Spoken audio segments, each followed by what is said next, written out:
आदाब, इस्तकबाल है। मैं हूं आपके साथ अबू हुरैरा और आप देख रहे हैं खास प्रोग्राम कहकर ही मानेंगे। इन दिनों मुल्क में एक बेचैनी सी है। मुल्क के कई हिस्सों में फिरकावाराना फसादात रूनुमा हुए हैं। रामनवमी के मौके पर कई जगहों पर हालात खराब हुए। इसके बाद हनुमान जयंती पर भी शरपसंदों ने फिरकावाराना कशीदगी बढ़ाई।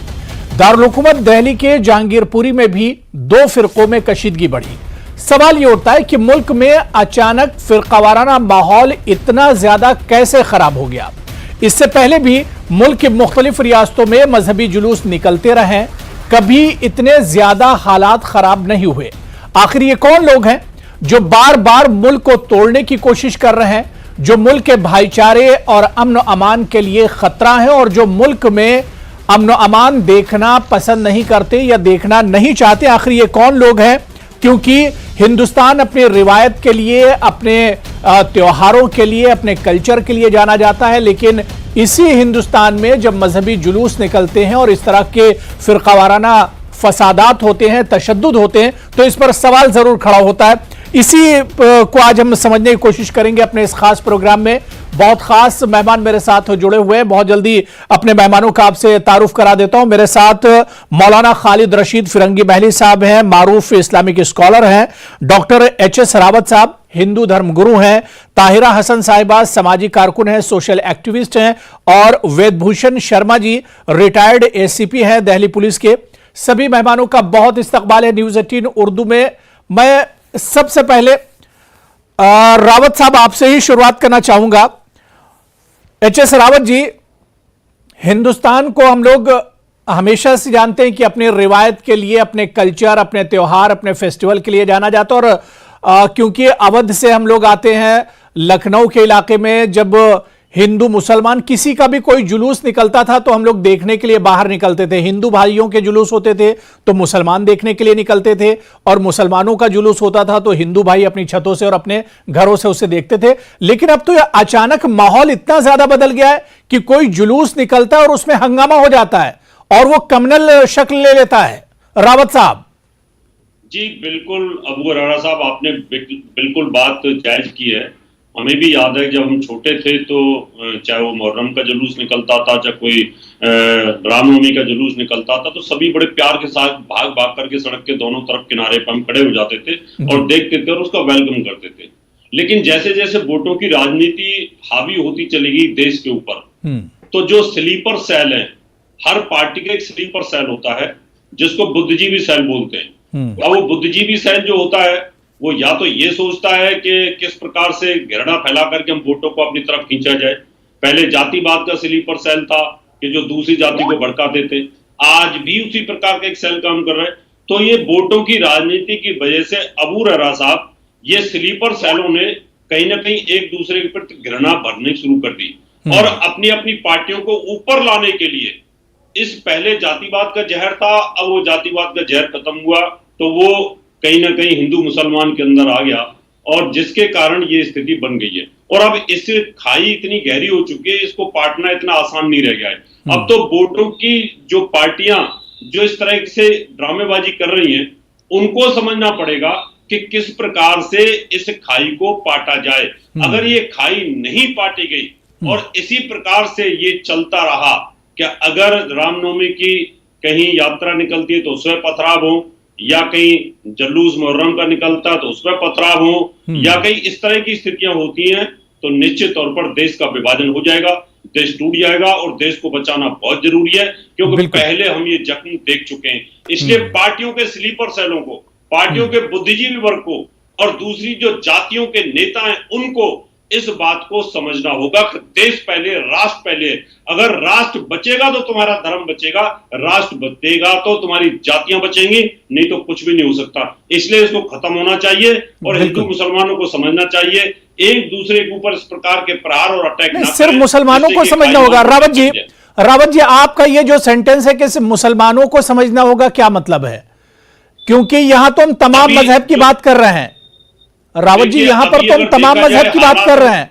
नहीं, इसलिए तमाम मजहब में ऐसा हो नहीं रहा है। अगर कोई सरदार, यानी माहौल सिर्फ मुसलमान खराब कर रहे हैं, माहौल सिर्फ मुसलमान खराब कर रहे हैं। देखिए जम्मू कश्मीर से लेकर कन्याकुमारी तक, केरल तक की स्थिति देखें, इधर आप राजस्थान से लेकर के इधर अरुणाचल प्रदेश तक और आसाम तक देखें, तो यही हालात है। क्या हिंदुओं ने आज तक कोई ऐसा एक उदाहरण बताओ जहां पर इनके ऊपर हमला करने की कोशिश की हो? हिंदू हमेशा अगर कहीं मुसलमान तकलीफ में होता है तो मंदिरों को खोल देते हैं, भाई आप नमाज अदा कर लीजिए। केरल के अंदर मंदिर खोल दिए गए, आप नमाज अदा कर लीजिए, वहां पर बाढ़ आ गई थी, तूफान आ गई थी।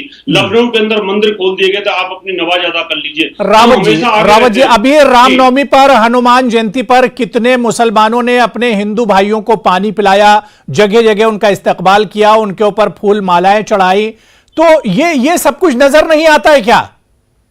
देखिए, मैंने कहा ना कि ये एक वो सेल है कि जो भाईचारे को बनाने की कोशिश करती है, उसके पीछे भी वही सेल काम करती है कि जब देखिए, जब सेलेक्टिव हो जाते हैं तभी ये मसला पैदा होता है।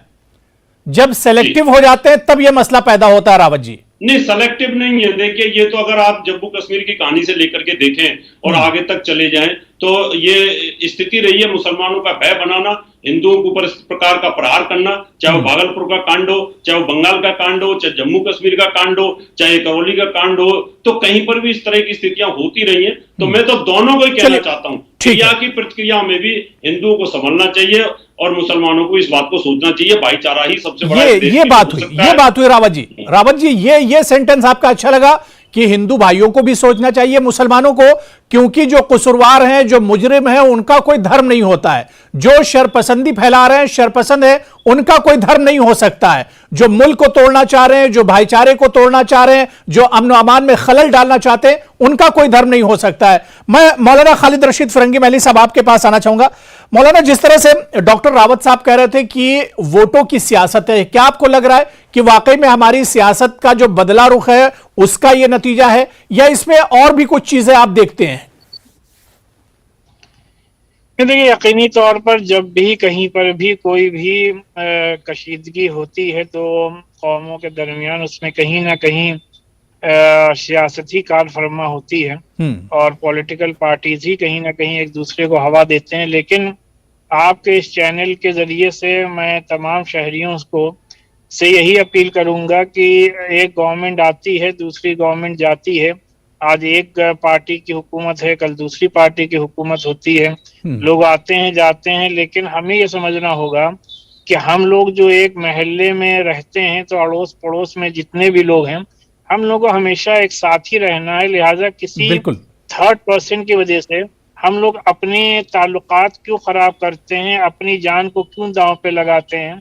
और जिस तरीके से लोग नफरतें फैला रहे हैं, उससे ये समझना होगा कि हमारे बच्चों के जहन, हम लोग खुद अपने बच्चों के जहन क्यों पल्यूट कर रहे हैं एक दूसरे कौम के खिलाफ। तो उसका कहीं ना कहीं बहुत नेगेटिव असर बच्चों के जहन पर भी पड़ता है। और आने वाले दिनों में कौन माँ बाप ये चाहेगा कि उसके बच्चा जो है वो कोई खुदा न खास्ता क्रिमिनल बने। लेकिन जब नफरतें फैलाई जाएंगी, जहनों में बैठाई जाएंगी, तो आने वाले दिन खुदा न खास्ता और ज्यादा खराब हो सकते हैं। ये जो बात कही गई, अभी होली का त्योहार गुजरा हमारे शहर लखनऊ में, आप देख लें तो इसी शहर में मुसलमानों ने सबीलें लगाई और हिंदू और पूरे होली के जुलूस पर बाकायदा फूलों की बारिश की गई। अभी इसी साल होली के मौके पर उसी दिन आप सबने देखा कि जुमा भी था, शबरात भी थी। हम लोगों ने खुद ये ऐलान किया कि मसाजिद में लोग अपने नमाज का टाइम, वो भी जुमे की नमाज का टाइम 1 घंटा एक्सटेंड कर लें। सबने 1 घंटा एक्सटेंड कर लिया, जिससे कि हमारे हिंदू भाइयों को होली खेलने में कोई दिक्कत और परेशानी का सामना ना करना पड़े और हम लोग भी पुरअमन अंदाज में या माहौल में नमाज अदा कर लें। और वो हुआ, सबने इस बात को देखा। अब जो भी मजहब हो, जैसे मस्जिद है, मस्जिद से अजान होती है, नमाज होती है, तो जाहिर सी बात है हमारा मुसलमान इबादत करने जाता है तो उस इबादत में कोई खलल डाले, या हमारे हिंदू भाई मंदिरों में जाते हैं, वहां पर कोई कहे कि हम मंदिर के बाहर बैठ करके कुरान शरीफ पढ़ेंगे या कोई मजहबी रस्म करेंगे, दोनों तरीके से ये बात कबूल नहीं है। बिल्कुल मजहब का बुनियादी तौर पर काम ये है कि हम प्यार और मोहब्बत का पैगाम पहुंचाएं, अपने अंदर मजहब के जरिए से पॉजिटिविटी पैदा करें, पॉजिटिव वाइब्स पैदा करें, हमारे अंदर एक रूहानियत पैदा हो। ये बुनियादी तौर पर मजहब का मकसद है। बिल्कुल, मकसद आपसी भाईचारे को बढ़ाना होना चाहिए और भाईचारे को मजबूत करना, ना कि तोड़ना होना चाहिए। मैं वैद भूषण जी आपके पास आऊंगा, लेकिन उससे पहले ताहिरा हसन जी, क्या आपको लगता है कि जो मुल्क अपने भाईचारे, अपने त्योहारों के लिए जाना जाता हो, अब उसी मुल्क में जब कोई त्योहार आता हो तो लोगों में एक बेचैनी, एक खौफ हो कि अब रामनवमी आ रही है, अब क्या होगा, मुहर्रम आ रहे हैं, अब क्या होगा, तो यह मुल्क किस तरफ जा रहा है? क्या आपको नहीं लगता है कि समाजी ताने बाने के लिए यह बड़ा खतरनाक है? नहीं, बिल्कुल ये बहुत खतरनाक है। देखिए, हम दुनिया का सबसे बड़ा लोकतंत्र है, मैं बार बार कहती हूँ, जो संविधान से चलता है। और आजादी के बाद ब्रिटिशर भी इस बात के लिए बड़ा वो थे कि कैसे चलेगा ये मुल्क। यहाँ तो तरह तरह के भिन्न भिन्न जात पात और धर्म के लोग रहते हैं, लेकिन देखिए कैसा खूबसूरती से ये गुलदस्ता सजाया गया।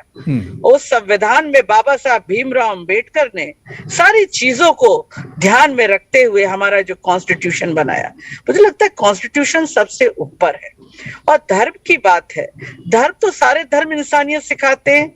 देखिए, मुझे तो अपने बचपन से लेके जब मैं टीन एज तक में थी, तब तक मुझे याद है कि हम लोग कितने, हमारे नॉन मुस्लिम्स जो है वो मस्जिद की सीढ़ी पे खड़े होते थे कि दुआ फूंक दी जाए जब नमाजी निकलेंगे। मंदिर की सीढ़ियों पे जब घंटा बजता था तो हम लोग बड़े एहतराम करते थे उसका भी। तो आखिरी इस देश की गंगा जमनी तहजीब, एक जो ताना बाना था, उसको तोड़ने का कौन काम कर रहा है? ये कौन चाह रहा है कि देश पीछे चला जाए?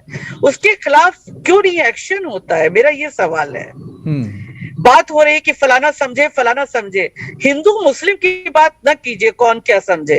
ये देश संविधान से चलता है, तो जो भी संविधान के विरुद्ध जा रहा है उसके खिलाफ शिकंजा कसा जाए। कोई कहता है मस्जिद में अजान होगी तो हम हनुमान चालीसा फौरन शुरू कर देंगे।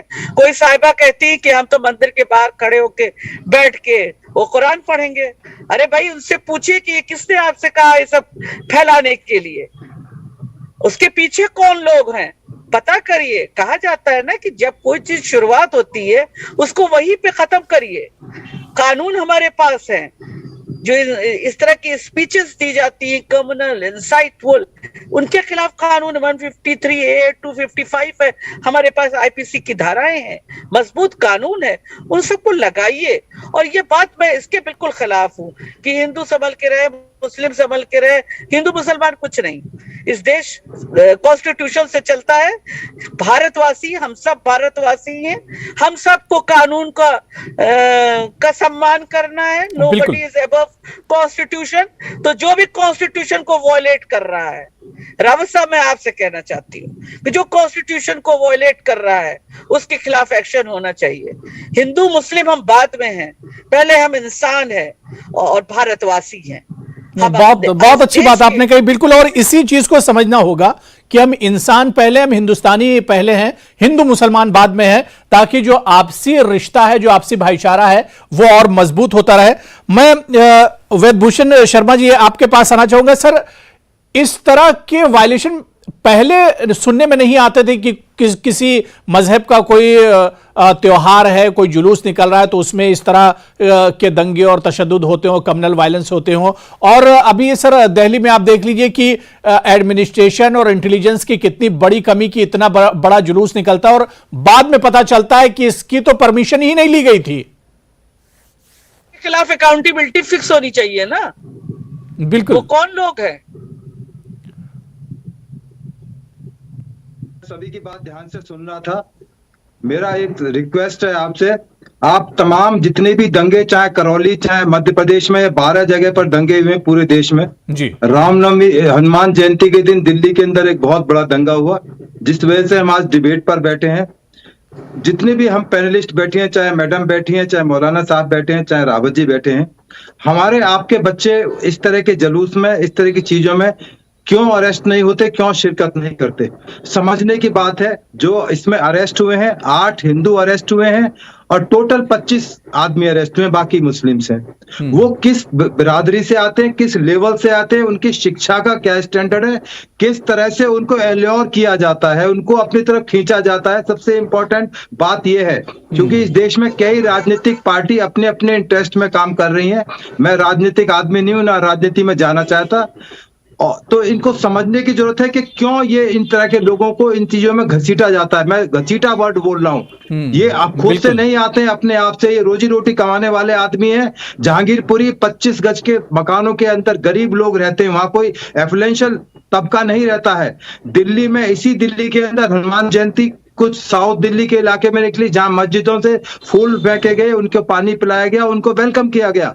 मैं पुरानी दिल्ली का रहने वाला हूं, पुरानी दिल्ली में मैंने सैकड़ों नहीं हजारों जुलूस देखे हैं, कोई किसी तरह की कोई प्रॉब्लम नहीं आती। मुहर्रम का जुलूस निकलता है, सिख भाइयों का जुलूस निकलता है। ये जो गरीब आबादी है, चाहे वो करौली में है, चाहे मध्य प्रदेश में, चाहे जहांगीरपुरी में, यहाँ पर ही इस तरह की प्रॉब्लम क्यों आती है, ये सबसे बड़ा एक सवाल है। मैं आप सभी को से पूछना चाहता हूं, इस देश के अवाम से जानना चाहता हूं कि यहीं पर प्रॉब्लम क्यों आती है। इन लोगों को कौन बहका फुसला रहा है, कौन वो ताकतें हैं जो इनको इस तरह की चीजों को करने के लिए शह देती हैं। अब जहां तक परमिशन की बात थी, अभी परमिशन का सवाल आया, इसमें मैं आपको क्रम से बताऊं आपके व्यूअर्स को। इसमें एक एप्लीकेशन 25 तारीख को आई, दूसरी एप्लीकेशन 31 तारीख को आई, उनकी विद ड्यू इंक्वायरी के बाद में उनको एक परमिशन दे दी गई। तीसरी परमिशन बिल्कुल एक दिन पहले आई, प्रॉपर तरीके से रिसीव की गई, परंतु उसकी एक प्रोसीजर होता है पुलिस के अंदर, उसकी वेरिफिकेशन की जाती है। ऑर्गेनाइजर से एक एफिडेविट लिया जाता है, डूज एंड डोंट डू, कि आप लाउड स्पीकर बजाओगे, उत्तेजक भाषण नहीं दोगे, कोई इस तरह का कार्य नहीं करोगे जो गैर कानूनी काम हो। वो प्रोसेस में था, उसकी परमिशन उनके पास नहीं आई थी, पर उन्होंने अप्लाई जरूर किया था। अब जो सवाल आता है वो आता है कि इस तरह की वारदातें क्यों होती हैं, कौन इसके पीछे है। अभी मैं किसी और चैनल पर बैठा था, वहां PFI का नाम जोड़ा गया, इससे SDFI का नाम जोड़ा गया। मेरा तो केवल ये कहना है कि इसमें जो आम आदमी पिसता है, मेरे और आप जैसे आदमी इस डिबेट पर बैठते हैं, जो एफ्लुएंशियल आदमी है, बड़े लोग हैं, साउथ दिल्ली में रहते हैं, उनको इससे कुछ नहीं फर्क पड़ता। वो भाई मैं आपको बिल्कुल बोल रहा हूँ, कोई उनके लिए केवल एक टेस्ट की चीज है, एक स्वाद की चीज है। इस तरह बड़े बड़े ड्राइंग रूम्स में, क्लब्स में बैठकर वो मेरी आपकी डिबेट को देख रहे होंगे और बातचीत कर रहे होंगे और अपना पार्टी करके घर चले जाएंगे। तो ये सवाल इस देश के नीचे और मिडिल लोगों तक जुड़ा हुआ है। मौलाना साहब मेरी बात को, लखनऊ में रहते हैं मौलाना साहब, शायद मेरी इस बात को एग्री करेंगे। ये मामला मेरे आपके लेवल का जुड़ा हुआ है। बहुत बड़े लेवल पर कोई सोचे कि बहुत बड़े लेवल पर IAS IPS या उस लेवल के जो बड़े बिजनेसमैन है या बड़े जो बिग हाउसेज हैं, उनको ये इफेक्ट करता, उनको कुछ इफेक्ट नहीं करता। उनके लिए सिक्योरिटी है, उनके लिए पैसा है, उनके लिए तमाम इंतजाम है, तमाम पॉलिटिकल पार्टीज उनके लिए आंख बिछाए बैठे हुए हैं, क्योंकि उनकी फंडिंग होती है, उनको वहां से पैसा मिलता है। नुकसान किसका हुआ भाई? नुकसान तो मेरा और आपका हुआ ना।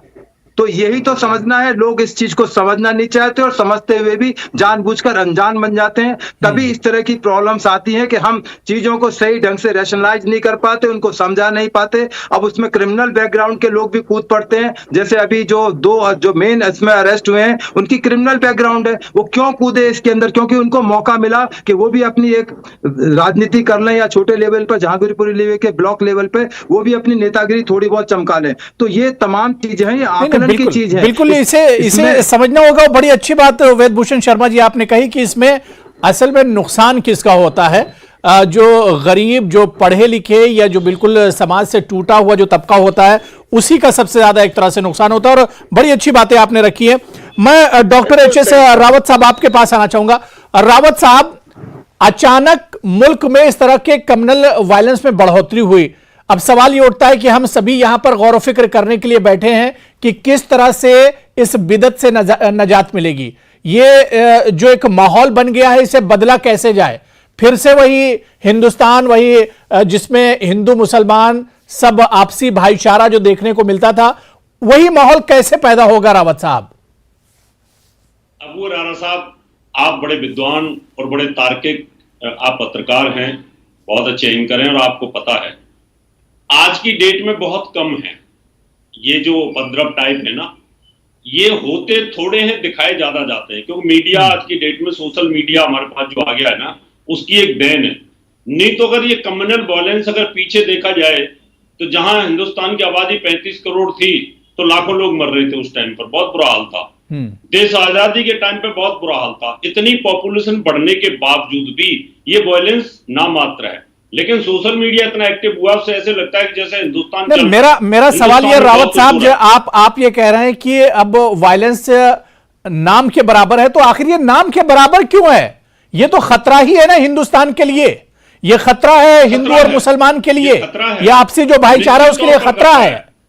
निश्चित तौर पर खतरा है। मैंने स्टार्टिंग में ये कहा था कि पॉलिटिकल पार्टियों के स्लीपर सेल इसके पीछे काम करते हैं। आप देखिए, आज से 10 साल पहले ओवैसी बंधु को कोई जानता नहीं था, कोई नहीं जानता था। अपनी विधानसभा तक और अपनी लोकसभा तक वो सीमित थे दोनों भाई। लेकिन अकबरुद्दीन ने ऐसी स्टेटमेंट दे दी कि वो नेशनल क्या इंटरनेशनल क्या, वो 56-57 देशों का हीरो बन गया। और उसके बाद अब उसको बरी कर दिया गया तो हीरो है। और उन्होंने अपनी पार्टी को इतना फैला दिया कि 5 विधायक उनके बिहार के अंदर आ गए और उत्तर प्रदेश के अंदर ओवैसी ओवैसी ओवैसी चल रही थी। तो जब इनका स्लीपर सेल इस प्रकार के भड़काऊ भाषण देता है तो जो लोग इनके अंधभक्त, अब देखिए आप, मैंने पहले कहा था रावत जी, आप सेलेक्टिव हो जाते हैं। आपको सिर्फ अकबरुद्दीन अवैसी और असदुद्दीन ओवैसी नजर आते हैं, बाकी के जो नाम है आप वो नाम नहीं लेते हैं, आप सेलेक्टिव हो जाते हैं। मैंने कहा कोई भी पार्टी, मैंने कहा कोई भी पार्टी, अब जैसे जर्जिस जैसा धार्मिक आदमी है ना, और जाकिर नाइक जैसा आदमी अगर इस तरह के भड़काऊ भाषण देता है तो निश्चित तौर पर क्रिया की प्रतिक्रिया के तौर पर यति मारा जाते हैं। तो इसलिए दोनों पर शिकंजा कसने की जरूरत है। ऐसे आदमी को बरी करना ही नहीं चाहिए था। अब कोर्ट में उन्होंने बरी कर दिया विधायक साहब को, अकबरुद्दीन ओवैसी को, दूसरा उसके बराबरी टक्कर में देगा तो होगा क्या कि वो कोर्ट का हवाला दे करके फिर छूट जाएगा। इसलिए मैं सभी पार्टियों से निवेदन करना चाहता हूं और धार्मिक लोगों से भी निवेदन करना चाहता हूं, इस प्रकार से देश को बचाने के लिए इस तरह की जहरीले वायलेंस और भाषण नहीं होने चाहिए, इन पे एक्शन होना चाहिए। अगर आप जर्जिस नाम के उस वायरस को सुन लो तो ऐसे लगता है कि इस व्यक्ति को गोली मार दी जानी चाहिए। और जो बहुत दूसरे दलित लोग हैं वो भगवान राम के बारे में, सीता के बारे में, हिंदुओं के बारे में नहीं, इसके लिए रावत जी देखिए, रावत जी आप जैसे जो विद्वान लोग हैं, जो बड़े लोग हैं, जो धर्म गुरु हैं, उन्हें भी निकलकर सामने आना होगा और चश्मा उतारना होगा। एक निगाह से हिंदू मुसलमान सबको देखना होगा और जो कसूरवार हैं, जो शरपसंद हैं, उनका कोई मजहब नहीं होता है। हिंदू मुसलमान को एक नजर से देखने की जरूरत है। मेरे पास वक्त की कमी है, मौलाना खालिद रशीद फिरंगी महली साहब, हालात कैसे सर बदलेंगे? बहुत मुख्तसर में सर।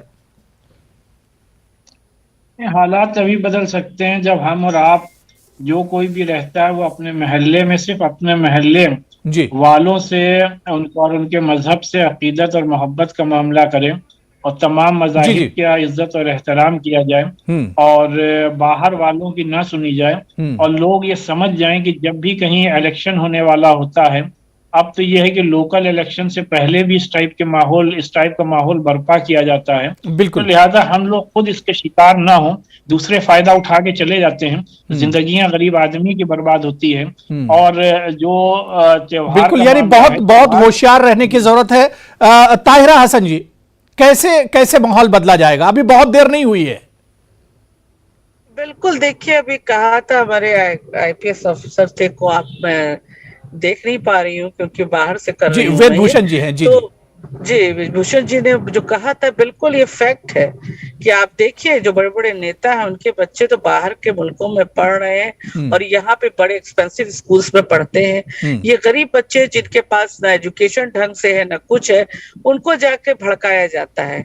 तो जाहिर है हम इस वक्त काम करें, अपने मोहल्ले में काम करें, जैसे कहा मौलाना साहब ने, तो काम शुरू कर देना चाहिए, अब इंतजार नहीं करना चाहिए। और अब काम करना चाहिए एजुकेशन का। मैं बार बार बिल्कुल। वेदभूषण जी, लास्ट कमेंट सर, 30 सेकंड आपके पास भी। जी वेदभूषण जी, आप कुछ कहना चाह रहे हैं? अबू भाई, मेरा केवल ये कहना है कि कानून का राज होना चाहिए, कॉन्स्टिट्यूशन बुलंद होना चाहिए। दोनों तरफ फेनेटिक हैं, दोनों तरफ फेनेटिक्स की फौज है। मैं दोनों कम्युनिटीज को बोल रहा हूँ, उनकी फौज है, उन फौज के ऊपर नकेल लगाई जाए।